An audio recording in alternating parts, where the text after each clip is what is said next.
ჩვენთან არის ღმერთი.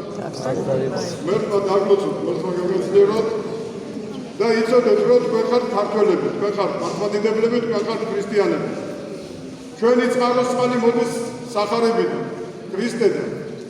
ეს ეფუძნება სიმდაბლეს, მოთმინებას, მორჩილებას, სიყვარულს და ეფუძნება სინანულს.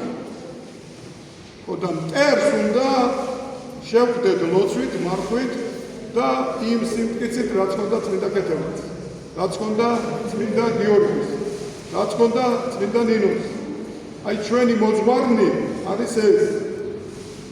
დანარჩენი ვინც აირჩია ევრო, დოლარი და აი ეს რა ქვია, მსოფლიო ბანკის ცხოვრება. ღმერთს ხო რომ დააბრუნდეს სინანულით და ეკლესიის წიაღში.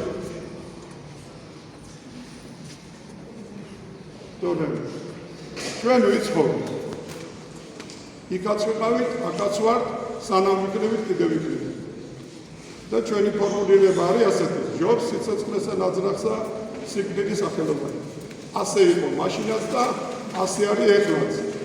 განული ცხოვრებას რომ ხედავ, ჩემ თავს ნორმალურად ავთვალ. იმიტომ რომ მაქვს ისეთი გზები გავლილი, უკან რომ მივეხედები, მეშინია. მაგრამ როგორც ადამიანი, მაგრამ იმ გზით უნდა ვიაროთ ისწავლოთ. ის არის ქრისტეს გზა. ეს უნდა ავირჩიოთ. ბარაბას გზა დავღმეთ და იუდას გზა დავღმეთ.